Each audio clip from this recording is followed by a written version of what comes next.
We're standing at a pivotal moment in history, a seismic shift where global power and social structures are shifting like tectonic plates. This is what Howe and Strauss call the fourth turning.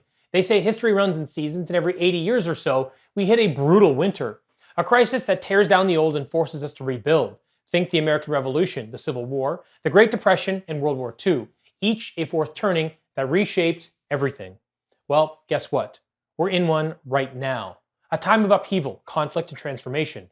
And these aren't just abstract theories, they're maps of where we've been and where we're headed. And while most of these epic analyses zoom in on the American story, I've crunched the numbers and sifted through the data to figure out where Canada fits into this wild ride. To begin, let's rewind. After World War II, the US took the wheel of the world with the Bretton Woods system, making the dollar the global kingpin and their military the sheriff policing the world. Canada didn't call the shots, but we thrived in the shadow of that system, building a stable, prosperous nation while the US flexed its superpower muscles. We're not the hegemon, we're the dependable sidekick with a knack for punching above our weight. But here's the catch. That old order is fraying fast, and Canada's strengths, like our natural resources, and vulnerabilities, like our debt and dismal productivity, are about to be tested like never before. So how do we keep our families safe, our wallets full, and our country strong in a world that's turning upside down? First, let's talk money, because the numbers don't lie. Canada's public debt is a big problem, about 103% of GDP, not as wild as the US at 120%, but they've got the world's reserve currency to cushion the fall. We do not. Our dollar's just a bit player. What's worse is our private debt, which is through the roof. Households owe 185% of disposable income. Compare that to the US at 102%, and you see the problem. One shock to housing or jobs, and we fall off a cliff. So what's the fix? We've got to deleverage carefully and intelligently while unleashing our resource and energy sectors for real long-term growth. We need private investment to turbocharge productivity and catch up to the US. And yes, it's time to shrink the bloated government and get fiscally disciplined. If we don't, we're staring down a debt crisis that could drag us into the abyss. Now, let's look inward.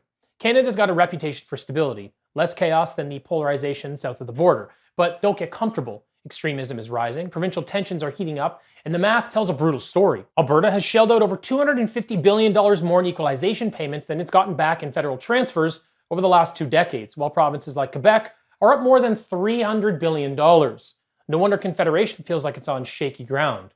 To hold it together, we've got to start respecting provincial boundaries, tackling economic gaps fueled by reckless government spending, and ditch the artificially low interest rates that got us into this mess. We need to shield our democracy from foreign interference, fix our state-controlled media so it's not fanning left-wing flames, and chase centrist policies that actually unite us. In fact, this is what conservative in Canada represents today. Now, here's perhaps our biggest problem. Our economy's got an Achilles heel, our productivity. We're limping along at 70% of US levels, and we're trending in the wrong direction. Why? The federal government ballooned by 40% during the pandemic, which artificially propped things up while the private sector and entrepreneurship got crushed. Of course, this is not sustainable. We've got to flip this script, and we've got to do it quickly. We need to invest in tech, spark innovation, and cut red tape to let businesses thrive. We also need to let skilled immigrants like doctors and tradespeople, many of whom are stuck flipping burgers due to stupid, outdated regulations, put their expertise to work. This is a golden opportunity for Canada. It would also allow us to set effective guardrails and new standards for immigration. Canada has also driven the value of its currency into the ground. To keep the Canadian dollar steady and bond investors interested, we need rock-solid fiscal and monetary policy.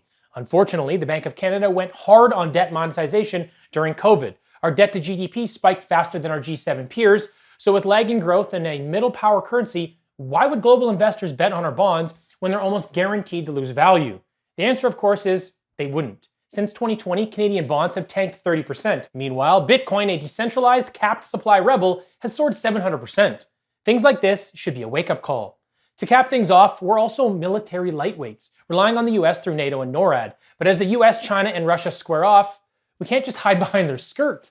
The Arctic is a hotspot for resources, shipping, and power, but it's also our weak underbelly. We've got to step up our defenses enough to hold our own while tightening our alliances.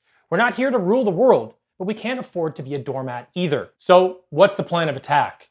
We need to make 5 big moves. 1, lock down our unity. Stop the provincial rift and internal divide before it splits us apart. 2, defuse the debt bomb before it blows up in our face. 3, supercharge productivity by unleashing entrepreneurs and the private sector to compete globally. 4, step up our defense, modestly and intelligently, to protect what's ours. And 5, stockpile resilience. Think gold, Bitcoin, and anything to hedge against a shifting landscape. This is our fourth turning moment, a time of crisis and transformation. The world's shifting to an era of debt reckoning, artificial scarcity, and resource wars where a new pecking order will take shape.